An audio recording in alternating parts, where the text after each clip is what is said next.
بہت اچھی نالج ہے، مارکیٹ کی بہت اچھی نالج ہے، اسے اس سیگمنٹ میں انٹر نہیں کرنا چاہیے۔ دوسرا کویشچن ہمارا جو ہے وہ ہے مارجن ٹریڈنگ سے ریلیٹڈ۔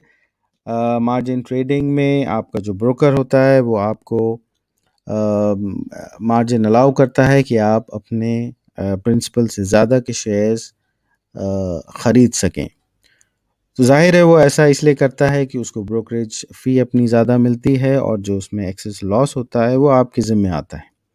لیکن ایسا کوئی بھی ارینجمنٹ جہاں پہ آپ کے بروکر کے ساتھ یا آپ کے بینک کے ساتھ یا کسی بھی ایسے ادارے کے ساتھ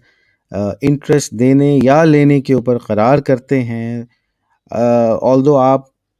in the end you don't end up paying that interest، پھر بھی چونکہ آپ نے قرار کیا انٹرسٹ دینے کا، تو یہ بھی ایک غیر شرعی ایکٹیویٹی ہوگی اور یہ شریعہ کمپلائنٹ نہیں ہوگی۔ پھر کئی لوگوں کو اس پہ بھی ڈاؤٹ ہے کہ فیوچرز اینڈ آپشن ٹریڈنگز الاؤڈ ہے کہ نہیں۔ یہاں پہ بھی وہی پرنسپل آتا ہے کہ جو چیز آپ اون نہیں کر سکتے اسے آپ بیچ نہیں سکتے، اور چونکہ ان کانٹریکٹس میں آپ ایک پرومس کرتے ہیں کہ ایک اسپیسیفک ڈیٹ پہ آپ کوئی شیئر خریدیں گے یا بیچیں گے، تو اس لیے بھی یہ شرعاً جائز یہ کانٹریکٹس نہیں ہوں گے۔ آپ میں سے کچھ لوگوں کے سوال اس ضمن میں بھی ہوتے ہیں کہ یہ جو ریشیوز ہیں اسٹاک اسکریننگ کہ ان کا کیا بیسس ہے اور یہ کہاں سے ڈرائیو کیے ہیں۔ جیسا میں نے اپنے ویڈیوز میں کئی دفعہ پہلے بھی کہا ہے کہ قرآن اور سنت کی روشنی میں ایسا کوئی اسپیسیفک کرائیٹیریا ڈیفائن نہیں ہے، کیونکہ شیئر مارکیٹ ایک بڑا ریسنٹ فینومنا ہے، اور جس وقت اسلام قائم ہوا اس وقت یہ چیزیں نہیں تھیں۔ تو اسکالرز نے کچھ حدیثوں کے بیسس پہ یہ قیاس کیا، یہ ڈسکشنز کر ان ریشیوز کو ڈرائیو کیا، ان ریشیوز پہ ایک کنسنسس ڈیولپ کیا ہے، اور اگرچہ مختلف اسکالرز کے مختلف ریشیوز ہیں، مگر جو اوور آرچنگ جو پرنسپل ہے وہ مور اور لیس تمام اسکالرز کا سیم ہے۔ ایک اور بڑا ہی کامن کویشچن آتا ہے کہ ہم کس طرح سے جو انکم ہماری ہوئی ہے شیئر میں انویسٹ کر کے اس کو ہم کس طرح سے پیوریفائی کریں۔ تو اس میں پہلی چیز تو یہ سمجھنے والی ہے، شاید اس میں کچھ کنفیوژن ہے کچھ لوگوں کو، وہ یہ ہے کہ جو پیوریفیکیشن آف انکم ہے وہ جب آپ اپنا پروفٹ بک کریں یا جب آپ کو ڈیویڈنڈ انکم ریسیو ہو اس وقت آپ کو پیوریفائی کرنا ہے، نہ کہ اپ فرنٹ۔ اسی پیوریفیکیشن میں دو رائے ہیں۔ ایک رائے یہ کہتی ہے اسکالرز کی کہ صرف ڈیویڈنڈ انکم کو ہی پیوریفائی کرنا چاہیے۔ دوسری رائے یہ کہتی ہے کہ ڈیویڈنڈ انکم پلس جو شیئر پرائس میں جو اپریسیشن ہوا ہے اسے پیوریفائی کرنا چاہیے۔ اگین یہاں پہ اسکالرز ڈیوائیڈڈ ہیں، تو اس پہ آپ as an individual you have to take a call کہ کس رائے سے آپ زیادہ متفق ہیں۔ اس میں آپ جو بھی طریقہ اختیار کریں، چاہے ڈیویڈنڈ یا شیئر پرائز، ایک آسان وے یہ ہو سکتا ہے کہ جنرلی جو ہم نے دیکھا ہے انڈین اسٹاک مارکیٹ کی جو کمپنیز ہیں ان میں اکثر میں کہوں گا 90% اینڈ ابو ان کا جو ڈیویڈنڈ پیوریفیکیشن ریشیو ہے وہ 3% کے اندر ہی ہوتا ہے۔ تو اگر کسی کے پاس بہت سارے اسٹاکس کی ہولڈنگ ہے اور وہ انڈیویجولی ہر سٹاک کا جو اپریسیشن یا جو پیوریفیکیشن ریشیو ہے اس کو کیلکولیٹ کرنے میں کوئی دشواری ہے،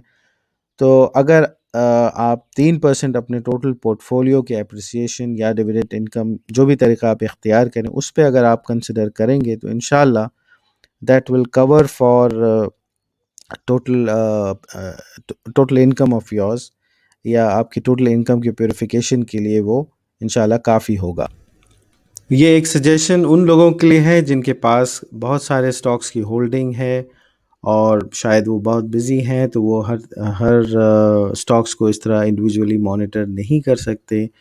تو اس طرح سے آپ شاید جو پیوریفیکیشن ریشیو بنتا ہے اوورال آپ کے پورٹ فولیو پہ اس سے زیادہ ہی دیں گے، انشاءاللہ آپ اس میں کم نہیں دیں گے۔ تو میں یہ سمجھتا ہوں کہ شاید زیادہ دینا بہتر ہے بجائے اس کے کہ ہم کم. لیکن آف کورس اگر کوئی انڈیویجولی ہر سٹاک کو بیٹھ کر کے اس کا پیوریفیکیشن ریشیو نکال سکتا ہے اور وہ نکال کر کے اس بیسس پہ اپنی انکم پیوریفائی کرتا ہے تو وہ بھی صورت جائز ہے، اس میں کوئی حرج نہیں ہوگا انشاءاللہ. تو یہ تھے جوابات کچھ کامنلی آسڈ کوشچنس کے. امید کرتا ہوں کہ ان جوابوں سے آپ کو مزید کچھ کلیئرٹی آئی ہوگی اور آپ فردر کنفیوز نہیں ہوئے ہوں گے. یہاں میں ایک بات ضرور یہ عرض کرتا چلوں کہ ہمیں بجائے اس کے کہ ہم بہت زیادہ مائنیوٹ ڈیٹیلز اور نیٹی گریٹی میں پڑھیں، ہمیں ایک بیسک پرنسپل سمجھنا چاہیے، وہ ضروری ہے. اور اللہ ہماری نیت جانتا ہے، تو جو چیز جو عمل سچی نیت اور صحیح انٹینشن سے کی جائے گی انشاءاللہ تعالی اللہ اس کو قبول فرمائے گا. اور اگر اس میں ہم سے کوئی کوتاہی یا کچھ غلطی بھی ہوگی تو انشاءاللہ تعالی اللہ تعالی اس کو معاف بھی فرمائیں گے. تو یہ ضروری ہے کہ ہم اپنے دلوں میں تقوی کو برقرار رکھیں اور یہ جانتے ہوئے انویسٹمنٹ کریں اور ان ایکٹیویٹیز کو ٹیک اپ کریں کہ یہ ہم ایک جائز اور حلال طریقے سے ہم ایک انویسٹمنٹ کرنا چاہتے ہیں جس میں ہمارا دین بھی انٹیکٹ رہے، پروٹیکٹڈ رہے، اور ہم اپنے دنیاوی ویلتھ کریشن بھی کر سکیں. تو انشاءاللہ یہ نیت اگر ہماری ہوگی تو ضرور انشاءاللہ تعالی اللہ تعالی ہماری مدد فرمائیں گے حرام چیزوں سے بچنے کے لیے. تو اس ویڈیو کے لیے اتنا ہی، آپ سے اجازت چاہتا ہوں. ان ویڈیوز کو لائک کریں، اپنے دوست و رشتہ داروں میں ضرور شیئر کریں تاکہ اور لوگوں تک یہ انفارمیشن، یہ نالج عام ہو اور ہم سب ایک جائز و حلال طریقے سے اپنی ویلتھ کو بڑھا سکیں، اسے اور کریٹ کر سکیں، اور اس سٹاک مارکیٹ کی جو ریلی ہے اس کا فائدہ ہم بھی اٹھا سکیں.